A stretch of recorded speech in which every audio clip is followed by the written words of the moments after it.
Hello friends, welcome back. Myself Untitled. Today we are going to talk about the properties of multiplication and division. In the last class, dear students, we have discussed about the three properties, and in this class we are going to talk about the next three properties of multiplication. Okay, next three properties of multiplication, and about division we will talk about in the next class. Okay. So let's talk about the existence of multiplicative identity. What is the meaning of existence of multiplicative identity? Multiplicative identity means if you multiply any number with 1, then answer will be that number itself. For example, if you multiply 27 with 1, so answer will be 27 itself.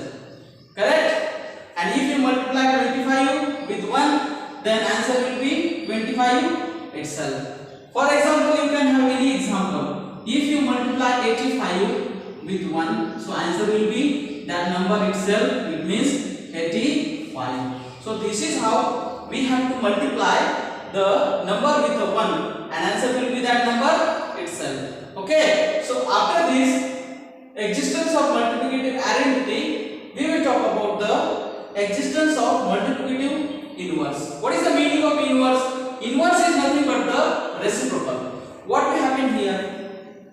Let's talk about it. What happened here? Actually, this number is a 3. Okay, this number is 3, but in the denominator there is nothing, means there is a 1. Always there is a 1 in the denominator of all numbers. Okay. For example, if we have a 4, there is a nothing in the denominator, means there is a 1. Always 1. There is always 1 in the denominator of each and every number. Okay. So we will write here 1. So what is the multiplicative inverse? Multiplicative inverse means the reciprocal of this fraction. Reciprocal of this fraction means what? The denominator will be in the numerator, and the numerator will be changed with the denominator. For example, like this 1 by 3. Correct? So this is nothing but the reciprocal or multiplicative inverse, and if we multiply this fraction with the first one, then answer will be 3 1s are 3, the above multiplication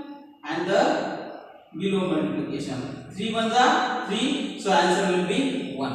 Always your answer will be 1 if you multiply any number with the multiplicative inverse. For example, let's have the second example. There is nothing, means 1 in the denominator. Let's talk about this. Okay. If we multiply this with the multiplicative inverse of 5, so what will be the answer?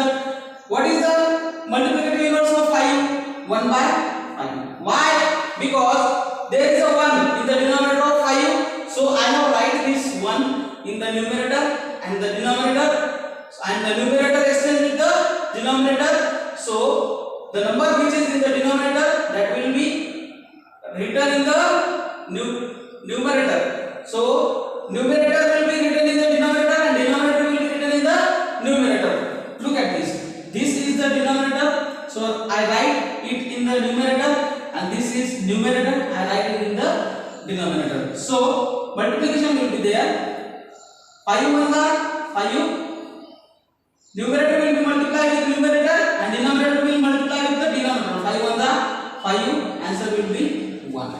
You can see, whenever you multiply any number with the multiplicative inverse, then your answer will be 1. So this is how we have to understand what is the multiplicative inverse. Understand? Whenever we will multiply any number with the particular numbers multiplicative inverse, their answer will be 1 and only 1. Always your answer will be 1. So that is nothing but the existence of multiplicative inverse. So let's talk about the property of 0. What is the property of 0? If you multiply any number with 0, answer will be 0. Correct? And if you multiply 0 into 2, so answer will be also 0. So just because of that I am saying this is the property of 0.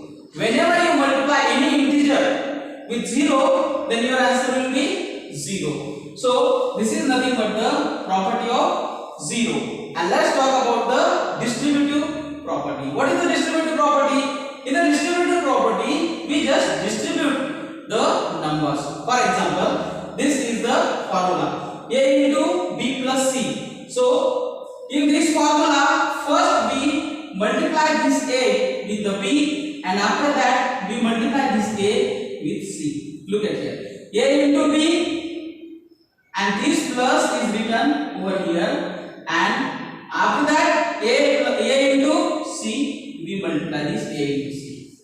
Understand? In this bracket there are two terms. There are two terms, B and C. Okay? So first we are multiplying the first term with the A, and then after the second term with the A. Okay? So this is how we have to distribute the property or distribute the numbers. So let's have one example of this. Okay? If I multiply 3 with 2, so I will write here 3 into 2. So there is a plus sign, so I will write here plus, and 3 into 5.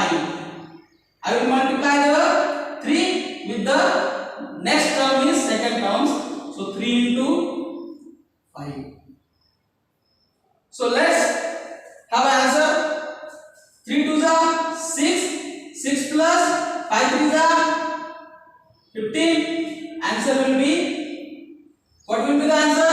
If you add these two things, then your answer will be 21. So this is how we get the final answer with the help of distributive property.